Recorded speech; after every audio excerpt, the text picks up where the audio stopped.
All right, we are live. Hopefully it's coming through on YouTube. There we go, receiving your content. The audience will see it momentarily. Perfect. Well, I'm live. Good. The internet can totally see you now. That's funny how YouTube works, man. So we're going to be going over essentially all the books that I've read in a while. Okay, so we're almost at, you can see the search results, that's 291 books. That's quite a lot, to be honest. And I'm just gonna go through it. If you guys have any questions specifically on any ones, I'll obviously go back through that as well. So let's just go through it. So I'm gonna go down and, you know, there we go. You guys know what I'm talking about. Definition of body language. So this was a book, essentially, obviously, it's pretty straightforward. Once you actually get people's body language down, it's easier to sell, it's easier to market, it's easier to negotiate, it's just easier in general. You know, crossed hand, you know, power poses, you know if they itch. Like you say something and they go like this, that's a tell, okay? So in other words, if you're playing cards, if you're playing poker, there's little tells, like someone's not gonna do this, you know, or they go for their nose or something like that. It's a really good book. I highly recommend you check it out. Chasing Cool, not a good book. It essentially, obviously, is just people that are chasing to be cool, all right?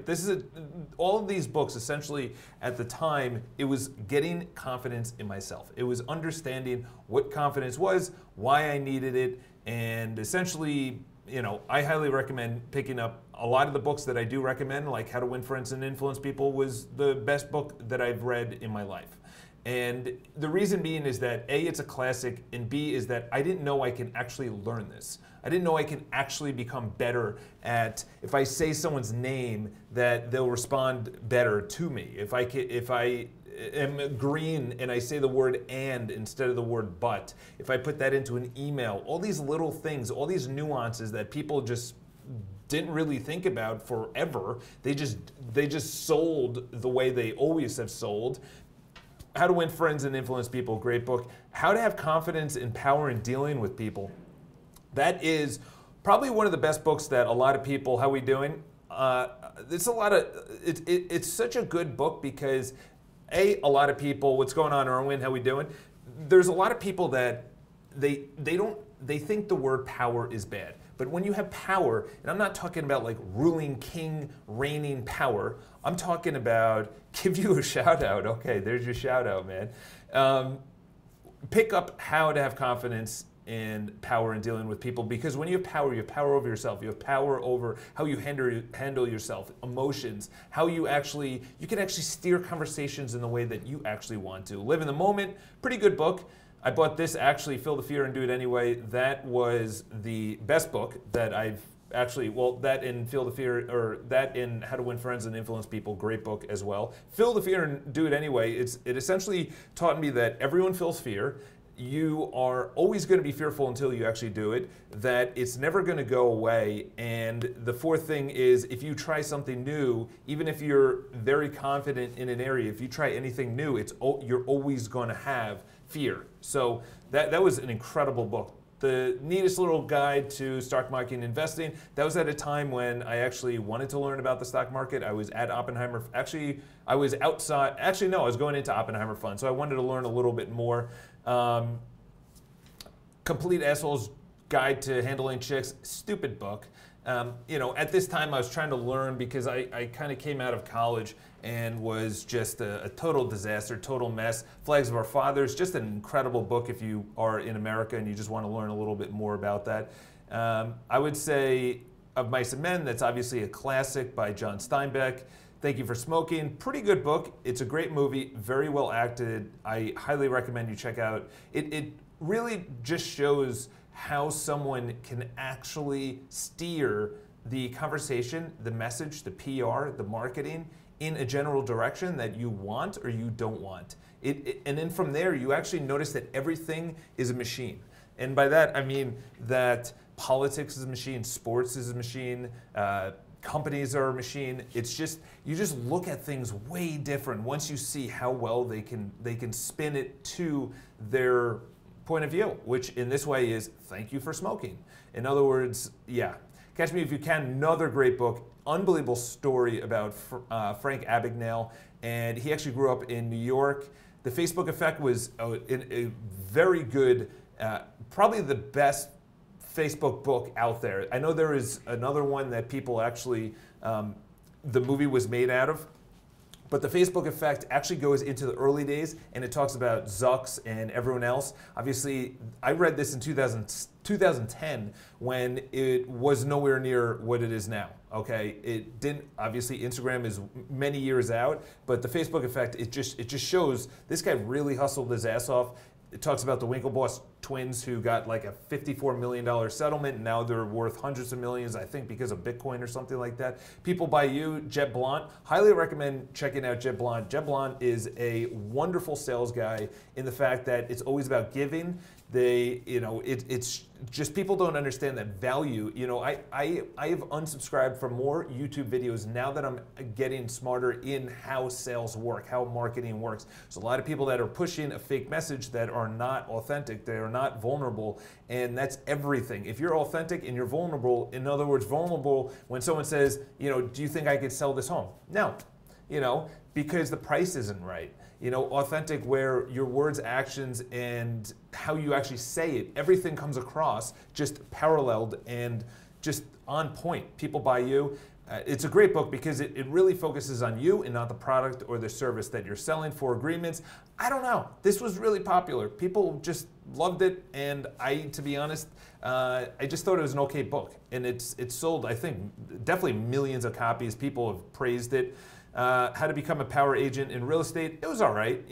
I always like to know the people behind this. There's really a lot of people ask me, like, what's the best real estate book out there? There's really no good real estate book out there that I've read. I've read probably a dozen of them, and the reason being is there's not a lot, and the people that put it out don't prospect. They don't do anything, okay? So when people ask what's a good real estate book, there's really none, Power Principles is actually a really, really good book, again, by Jeb Blount. I became obsessed with him. He just came out with another one. Was it Fanatical Prospecting? Highly recommend you check that one out if you're in sales. Power Principles was a really good book. Million Dollar Real Estate Listing, or The Millionaire Real Estate Agent. Just an absolute classic within real estate. This is a good book. It's a little dated now because he talks about teams, and he was pretty much the forerunner of how to actually build out a real estate team and become a millionaire, and he breaks it down to levels. And I think one of the better books on how to reach out to people, but obviously, again, this is pre-social media, pretty much everything else on retargeting and obviously going live on your YouTube channel as a regular citizen. I don't remember reading this one, The Alienist. Getting to Yes, this is a fantastic, it's a tough read, it's long. It's one of those that you sort of come away with and you say, okay, I guess I understand. Negotiating is an art. You have to practice it, you will lose it. It's not like riding a bicycle where you pick up riding a bicycle. If you did it once, you're always going to do it. If you swam, it's going to be easy getting back into it. You have to build on your negotiating skills. And it's really hard because I think one of the toughest things with negotiating is people don't want to lean into that uncomfortable conversation. So an uncomfortable conversation is your home is not worth what you're listing it at. And then you're telling this to the agent in person yesterday. I was negotiating in a 3-bedroom with someone in person yesterday in the apartment with the clients right there. And the reason being is they already have an offer on the table. And I said, okay, what do we need to do to get this home? And you sit there in silence. It's not easy.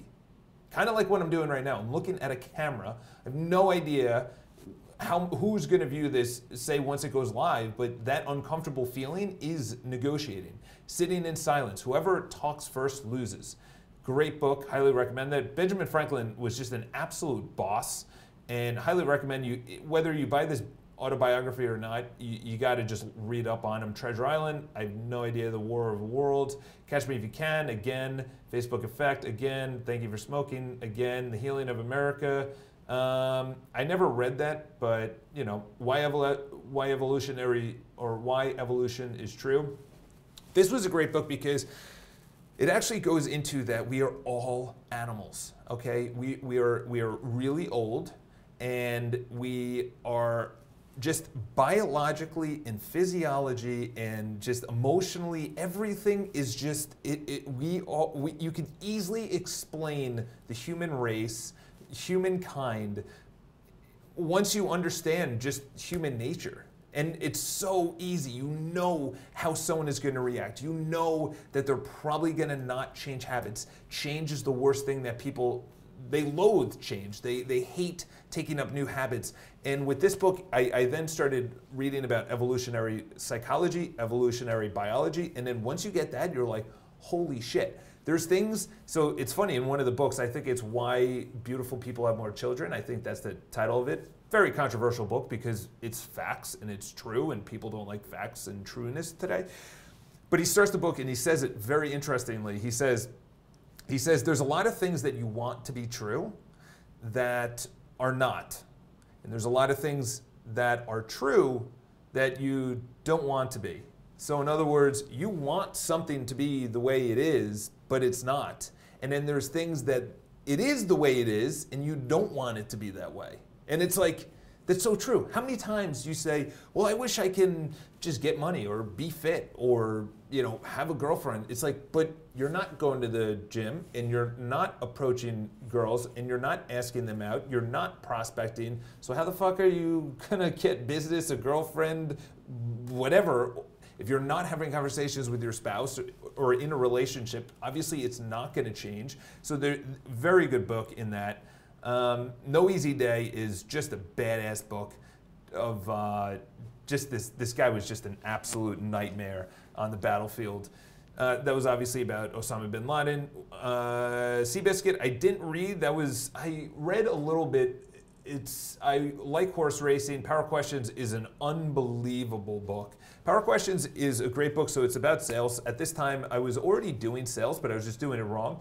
I was telling people what to do. I don't know if you saw my most recent book, but excuse me, it just talks about that most people, they try and push their agenda on someone else instead of asking questions and molding the message around them. So here is Power Questions. I then understood that everything is sold through questions. That's it. Likeable Social Media, not a really good book. This was actually the beginning when I started thinking, okay, this is interesting. This guy has no following, and he's telling me how to be good on social media. Didn't really understand it, but you know, there's a lot of people out there. And I think this was the beginning when I actually started saying, okay, is this person good at sales that's writing about sales? Is this person good at marketing that's about marketing? And the one takeaway in this is that on social media, which I was not doing, was I wasn't adding value to the consumer. Now it's more relevant because everyone's flooded with content. So if you're not adding any value, most of the time I'm not, and to be honest, I don't really care because I don't get any business from it. I'm not getting dates from it. I'm not getting friends from it. It's just there. It's kind of just a blueprint. Accidental Salesperson, pretty good book. You know, Networking Like a Pro is probably one of the best networking books. It might be a little bit dated now, but it talks about how to actually follow up with people, how to network, how to go into a business meeting, how to go into brunch, things like that. How I raise myself from success to, or from failure to success. This is, I read this twice. This is probably the best sales book that was written by the person that was actually in sales. So he failed, like most people in sales, and he raised himself back up by just doing the individual disciplines, the exact same schedule every single day. And one of the biggest things that he talked about in there was that you're gonna reach a point of success, and you're gonna feel it's gonna be weird to go beyond that. In other words, you're gonna self-sabotage yourself. So you reach a pinnacle. Other people have said it's a buying temperature. In other words, you get to, say you're 185 pounds, okay? And then you start getting more lean and you're at 175. You're gonna eat back up and stop going to the gym and get to 185 again because you feel uncomfortable. And he said it's the same thing in sales, is that what he would do is he would make a ton of money and spend all of his money. He'd make a ton of money and then self-sabotage himself and go on vacations or stop prospecting or stop doing the things that he needed to do. And that was a message I needed. I still need that message. And Feel the Fear and Do It Anyway. Obviously, Unbroken, the best World War II book I've ever read in my life. Smart Calling, pretty good book. It's about cold calling. And I actually got a lot out of it, that scripts are important, objection handling is important, consistency is important, having a mirror in front of you and smiling when you're actually prospecting is very important. Today We Are Rich, this is actually a wonderful book, highly recommend this. Essentially you are, it's the power of gratitude, it's the power of understanding that when you go into life or into the journey of life, essentially you are you're working with other people and you have to be cognizant of that. In other words, a lot of people, they just put blinders on and then they go to the graveyard and they're not happy and they don't know why they're not happy. And he talks about also feeling the fear and do it anyway. The power of now was just mind-blowing, incredible. This was a point when I didn't understand that you can control the mind or at least harness the mind. I didn't know that you can actually, so this is the way that Eckhart Tolle, whatever you want to say. So you have the thought, which is, I'm tired. And what he's saying is that you're the person behind it and you're observing the thought. So that could be, this morning, I was tired. I didn't want to go to the gym. It was 6 degrees out and I'm going to a really tough gym class. So if you put yourself behind, instead of saying, I am the thought, I am the emotion, I am the failure or whatever, you put yourself behind here and you're observing that. It's really tough and it takes a lot of discipline, but essentially that's my main goal in life, is to ensure that I get to the point where I'm just observing the thought instead of saying I am the thought. Highly recommend that book, Fearless. The best military book. This was a guy that was on drugs and everything else, and he went to the SEAL teams, in SEAL Team 6 operator, which is DevGru, and the hardest one, so it's the hardest of the hard within the SEAL teams, and he was killed in, I think, Afghanistan. But just his story was, I was reading on the subway and people were complaining about how hot it was, and I'm reading this guy who just went through hell, with drugs and just in and out of rehab and things like that, and it's like, dude, come on now. Stop complaining. Choose them wisely. I don't know what that was about. Confessions of a Public Speaker. Again, this is someone that I don't know if he's a good public speaker. It was an all right book. Go for No was a mind-blowing. It looks like my thing is going to be going out, my battery on my microphone, so I'm going to cut it out right after this, which essentially means you have to go for a certain amount of no's to get to a yes. And a lot of people see it as rejection. They say, no, you actually want to go for no. So it's a fable, but they talk about go big or go home. You need a lot of no's to get to yes. And understand that it's not rejection, it's just you're using the no's to get to where you need to get, which is a yes when you're selling. So it's really short, it's like 112 pages, so I highly recommend you check that out. Endurance, unbelievable book about Shackleton's incredible journey, and I would love to read the actual ad that he put out there to get the men to go on that journey, and he just said, you're probably going to die, you may not come back, looking for the hardest of the hard. If we succeed, there's going to be fame on the other side. So it was two guys that were going. Shackleton was the only one that actually made it to the South Pole, I think is where they were going. And I'm going to, screw it, let's just do this. The Slight Edge, this was the first time that I actually understood that you can actually increase incrementally over time and get exponential results. This book was unbelievable. The Best Got Better. This was all right. Honestly, I don't recommend it, but this you have to pick up. The Slight Edge was one of the best books that I read that twice before actually calling it quits on just the notion that there's a quantum leap in life, that if you do small little incremental steps, it's way better. $1 Million Networking, this was all right. This is another one that, is she doing that? I'm awesome, don't recommend that. So I'm gonna sign off for today. We'll go through the other pages. Again, if you guys have any questions, leave in the comments below. And that is, so if I want to go over the food, this is bone broth protein, highly recommend that. This is for endurance. This is for, I don't recommend that. That has nothing to do with books. But anyway, have an amazing day. If you guys have any questions, leave in the comments below, and then we'll go over this live on the other